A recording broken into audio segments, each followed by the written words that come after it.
Antes de que la mayoría de los estadounidenses siquiera se despertaran esta mañana, el Tribunal Supremo cambió en silencio la forma en que funciona el poder en Estados Unidos. No hubo aviso previo, ni debate público, ni ese despliegue de alegatos que normalmente marca una decisión histórica. Nada de focos, nada de preparación. Solo un fallo de emergencia, repentino, de 6-3, colocado como una pieza definitiva sobre el tablero, y que empezará a afectar a millones de personas tan pronto como el mes que viene. Y aquí viene la parte que casi nadie te está contando todavía. Esta decisión no se limita a retocar una política concreta ni a resolver una disputa legal estrecha, de esas que suenan importantes pero se quedan lejos de la vida real. Cambia de raíz cómo se protegen tus derechos en este país. Te des cuenta o no, el terreno legal bajo tus pies acaba de moverse de la noche a la mañana, y cuando el suelo cambia, todo lo demás se recoloca detrás. Esto no es otro titular más sobre el Supremo. Es un reajuste sísmico del poder entre jueces, presidentes y el pueblo estadounidense. No es un detalle técnico para especialistas.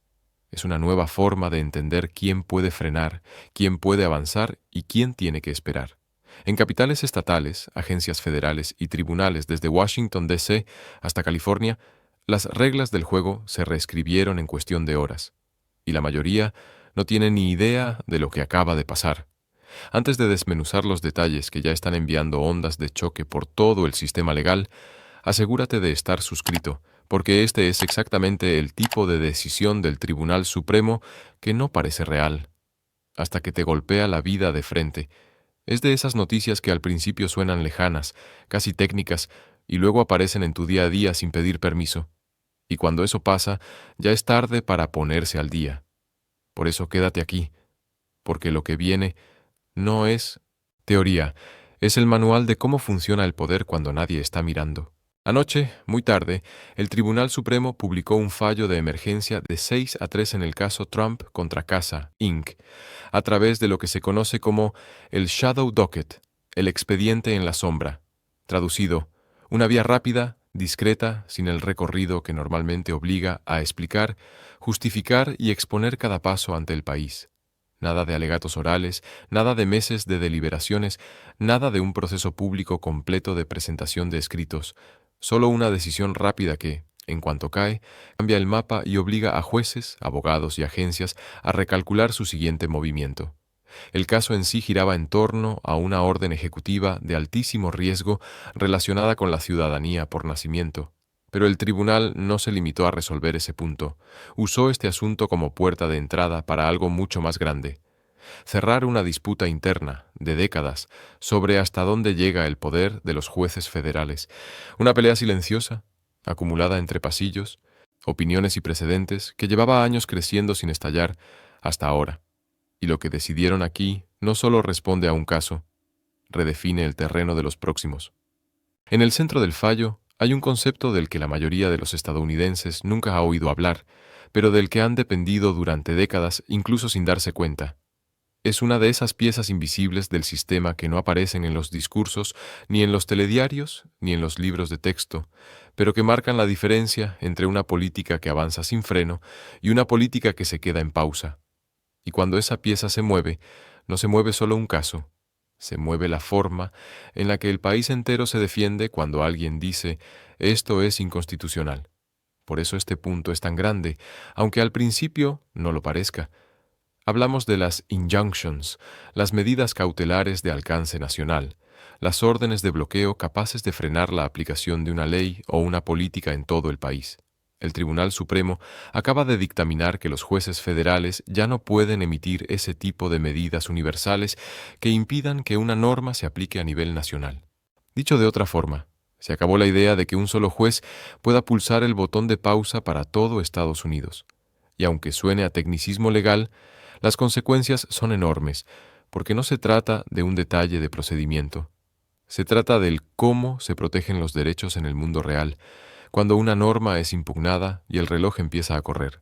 Esta sola decisión reescribe cómo funcionan las impugnaciones constitucionales en Estados Unidos. Durante los últimos 25 años, cuando alguien denunciaba que una ley era inconstitucional, un solo juez federal podía paralizar temporalmente la aplicación de esa ley en cualquier parte del país mientras el caso avanzaba por los tribunales. un juez, una sala, una orden, y el gobierno federal entero tenía que pisar el freno a escala nacional. Ese poder se usó en casos de inmigración, disputas sanitarias, regulaciones medioambientales, leyes sobre armas, normas laborales y procedimientos electorales. Era un mecanismo simple, directo y brutalmente efectivo. Un juez en California podía congelar una política en Texas, un juez en Texas podía bloquear una norma antes de que entrara en vigor en Nueva York. Eso era lo que existía. Eso era lo que daba forma a las batallas legales modernas, y esa era, tal como la conocíamos, se acabó. El Tribunal Supremo no solo limitó ese poder, lo demolió, no lo dejó más estrecho, no lo volvió más difícil, no lo condicionó a un par de requisitos extra, lo arrancó de raíz como si dijera, esto ya no forma parte del juego. Y cuando el árbitro cambia las reglas a mitad del partido, no importa quién vaya ganando. Todo el mundo tiene que rehacer la estrategia a la fuerza y rápido. Según documentos judiciales revisados esta mañana, hay actualmente 68 medidas cautelares nacionales activas que afectan a todo, desde el acceso a medicamentos con receta hasta la seguridad laboral y la administración electoral. Son 68 piezas sosteniendo, frenando o conteniendo políticas que hasta ayer estaban bloqueadas para todo el país. Con este nuevo marco, muchas de esas órdenes podrían venirse abajo en los próximos 60 a 90 días, no porque los casos se hayan resuelto, sino porque los tribunales inferiores van a tener que rehacer sus decisiones para encajar en la nueva regla. Y aquí está el problema. Cuando reescribes órdenes judiciales bajo presión, no solo cambias textos, cambias protecciones, cambias plazos, cambias quién queda cubierto y quién queda fuera. Es como si alguien hubiera apagado las luces y le hubiera dicho a todo el sistema, reorganiza la casa, ahora. Y el momento no podría ser más explosivo, porque esto no llega en un periodo tranquilo, no llega cuando no hay frentes abiertos, llega justo cuando el país se acerca a un año electoral cargado de batallas de alto voltaje, inmigración, sanidad, derechos civiles, reglas de votación. Y este fallo acaba de cambiar cómo se librará cada una de esas guerras. Antes, una sola orden podía congelarlo todo mientras se discutía el fondo. Ahora, ese freno total desaparece. Y eso significa que el conflicto ya no se decide solo en si es legal o no, sino en quién logra moverse primero, dónde presenta su demanda, qué tribunal tiene jurisdicción y qué parte del país queda protegida y cuál no. No es solo política, es táctica, velocidad y territorio. La opinión mayoritaria fue escrita por la jueza Amy Coney Barrett y respaldada por el presidente del tribunal, Roberts, junto con los jueces Alito, Gorsuch, Kavanaugh y Thomas. Y su argumento se apoya en una afirmación tan simple que asusta por lo que implica. La ley judicial de 1789 nunca otorgó a los jueces la autoridad para proteger a personas que no son parte real de una demanda. Es decir, si tú no eres demandante, si tú no estás en ese pleito concreto, el juez no debería estar emitiendo una protección que te cubra a ti también. Según la mayoría, el papel de un juez es resolver disputas concretas entre personas concretas, no ejercer un veto nacional sobre acciones presidenciales o del Congreso. Y en esa frase está el giro. Ya no se trata solo de qué dice la ley, sino de quién tiene permiso para frenar al poder y hasta dónde. Pero el razonamiento más explosivo no estuvo en el texto principal, y esto es clave, porque mucha gente se queda con el titular, con el 6-3, con la frase oficial, y no mira dónde se está escondiendo el verdadero mensaje. En las decisiones del Supremo, a veces la pólvora no está en la conclusión, sino en las líneas que explican el por qué. Y aquí, el por qué no solo justifica el fallo, dibuja el mapa de lo que viene después. Es como si te estuvieran diciendo, sin decirlo, qué tipo de poder creen que deben tener los jueces, y qué tipo de poder creen que ya no deberían tener nunca más. Ese mensaje apareció con fuerza en la opinión concurrente del juez Gorsuch. Y cuando un juez escribe una concurrencia en un caso así, no lo hace por deporte. Lo hace para dejar un rastro, para marcar doctrina, para empujar el marco mental del tribunal. Gorsuch se fue hacia atrás, muy atrás. Rastreó la práctica judicial desde la época fundacional, pasando por los primeros años de la República hasta finales del siglo XIX. Y lo que afirmó haber encontrado es precisamente lo que convierte este fallo en algo más grande que un simple ajuste técnico. Según él, los tribunales estadounidenses no emitían medidas cautelares para proteger a personas que no estuvieran directamente involucradas en el caso. Dicho de forma simple, Si no eras parte del pleito, no recibías esa protección. Punto. Y no se trata de un ejemplo aislado.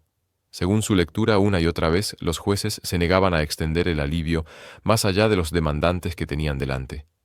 No era una preferencia, era una costumbre jurídica, una manera de entender el rol del juez, resolver lo que tiene en su mesa, no dictar una orden que alcance a todo el país. Esa idea, en la práctica, no es solo histórica, es estratégica. Porque si convences al sistema de que siempre fue así, entonces lo que existió en las últimas décadas pasa a verse como una anomalía, como una desviación, como algo que se toleró, pero que no debía existir.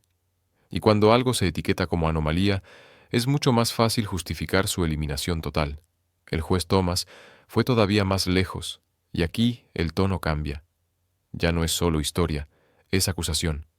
Thomas sostuvo que las medidas cautelares nacionales son una invención moderna que fomenta la caza de foro, grupos de presión, organizaciones y redes de abogados buscando el tribunal perfecto, el juez perfecto, el lugar exacto donde una sola resolución pueda tumbar una política que detestan. No lo pinta como una herramienta neutral, sino como un arma que distorsiona el sistema, porque premia la estrategia de encontrar el campo de batalla más favorable, no la de demostrar quién tiene razón ante una revisión completa. Y cuando juntas esa concurrencia con la postura de la mayoría, el mensaje se vuelve contundente. Esa etapa queda oficialmente cerrada. Se terminó la era en la que una sola orden podía convertirse en un freno nacional inmediato. Se terminó la idea de que el Poder Judicial, desde un solo punto del país, pueda congelar de golpe una acción del Ejecutivo o del Congreso para todos. Lo que antes era un botón rojo, ahora es un interruptor local, y eso, por sí solo, cambia el comportamiento de todo el sistema. Pero los jueces disidentes lo vieron de manera completamente distinta. Encabezados por la jueza Sotomayor, advirtieron que quitarle a los tribunales la posibilidad de otorgar alivio universal le entrega al Poder Ejecutivo una ventaja peligrosa: la capacidad de imponer políticas incluso cuando son inconstitucionales, mientras las demandas individuales se arrastran por el sistema. Porque una cosa es decir, puedes demandar, y otra muy diferente es tener la fuerza real para detener el daño mientras el caso avanza. Para la disidencia, el problema no es solo jurídico, es humano y práctico. Si la protección solo alcanza a quien demanda, entonces la Constitución deja de funcionar como un escudo general y pasa a funcionar como un servicio que solo recibe quien puede pagarlo. Y aquí está su advertencia central. Este fallo corre el riesgo de convertir los derechos constitucionales en privilegios reservados para quienes tengan recursos, tiempo y acceso a abogados para litigar. Si tienes cómo demandar, tal vez te protejan. Si no, te toca esperar. Y en un país enorme, con reglas que afectan a millones, esperar puede equivaler a perder. Por eso, para ellos, esto no es una simple corrección histórica, sino una fractura del principio de igualdad ante la ley. La idea de que los derechos no deberían depender de tu situación personal para hacerse efectivos. Y aquí termina la primera parte, porque el impacto real de esta decisión no es teórico, no es un debate académico para juristas. Ya se está desplegando en tiempo real como una reacción en cadena que se siente en varios frentes a la vez: inmigración, leyes de armas, sanidad, elecciones y economía. Y lo más inquietante es que lo que viene ahora no es un después veremos. Lo que viene es el sistema entero adaptándose, empujando, explotando vacíos y redefiniendo qué significa, en la práctica, estar protegido. En las 48 horas posteriores al fallo, el terreno legal cambió de forma drástica. Fiscales generales de 18 estados presentaron mociones de emergencia en tribunales federales, intentando o bien preservar las medidas cautelares existentes o bien aplicar de inmediato leyes que llevaban años congeladas. Texas se movió con agresividad para estrechar el alcance de órdenes que bloqueaban la aplicación de medidas migratorias. Florida presentó escritos urgentes contra regulaciones de redes sociales y procedimientos electorales. California y Nueva York respondieron con sus propios recursos, tratando desesperadamente de mantener bloqueos nacionales sobre políticas federales a las que se oponen. Tras bambalinas, el Departamento de Justicia convocó reuniones estratégicas de emergencia con cientos de abogados federales, repartidos por docenas de casos activos. Y la oficina del asesor jurídico de la Casa Blanca advirtió discretamente a las agencias federales que se prepararan para que leyes que ellos creían bloqueadas pudieran entrar en vigor de golpe, quizás en cuestión de semanas. La velocidad y la magnitud de la reacción lo dicen todo. Los estrategas legales lo ven como un cambio masivo de poder a favor del Ejecutivo y un golpe devastador a la resistencia judicial. Organizaciones de defensa de derechos en ambos extremos del espectro político están corriendo para adaptarse. Grupos como la ACLU, la NAACP y Alliance Defending Freedom dependían de las medidas cautelares nacionales como su arma legal más poderosa. Esa arma ha desaparecido. Grandes despachos de abogados ya están advirtiendo a sus clientes de que el litigio constitucional y de derechos civiles podría costar entre 5 y 8 veces más, porque en vez de presentar una sola demanda, los demandantes podrían verse obligados a presentar docenas en múltiples jurisdicciones, y aquí es donde el fallo se vuelve personal. La inmigración es el epicentro. Actualmente hay 19 medidas cautelares que limitan prácticas de ICE a nivel nacional.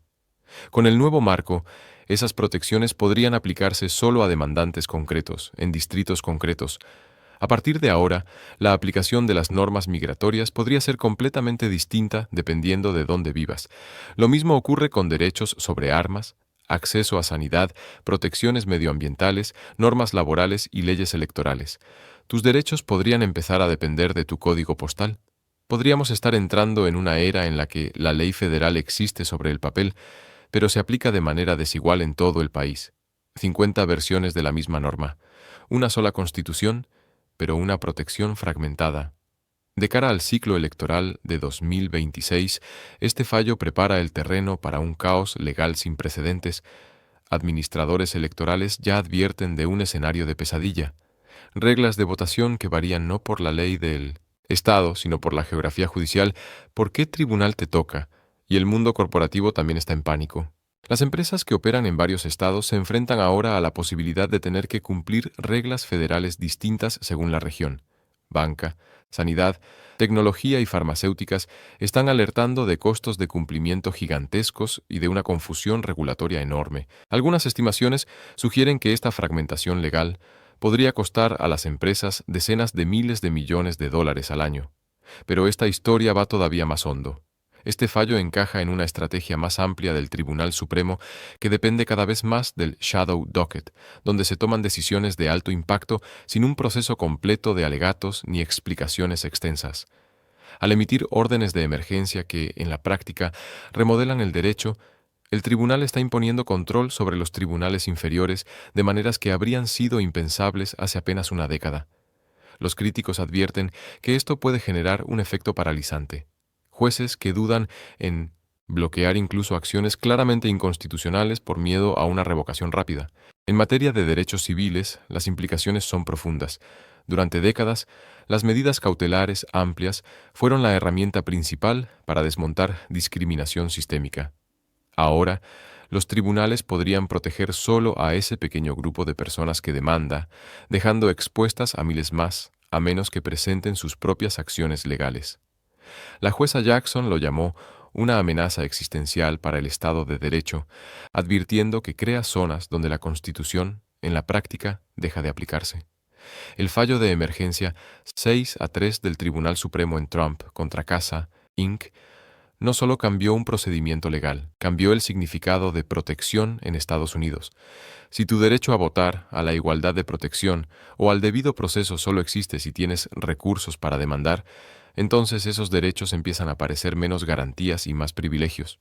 Estamos entrando en una nueva era del derecho estadounidense. Si esto es un regreso al originalismo constitucional o una fragmentación peligrosa de la justicia, depende de tu perspectiva. Pero hay algo seguro. El mosaico legal ya está aquí, y sus consecuencias definirán la política migratoria, las elecciones, los derechos civiles y la estabilidad económica durante años. Si quieres ir por delante de estos cambios, asegúrate de suscribirte, dale al botón de me gusta y cuéntamelo en comentarios. ¿Crees que el Tribunal Supremo hizo bien en acabar con las medidas cautelares nacionales? ¿O crees que fracturó el Estado de Derecho? Tu respuesta quizá diga más sobre el futuro de Estados Unidos de lo que imaginas.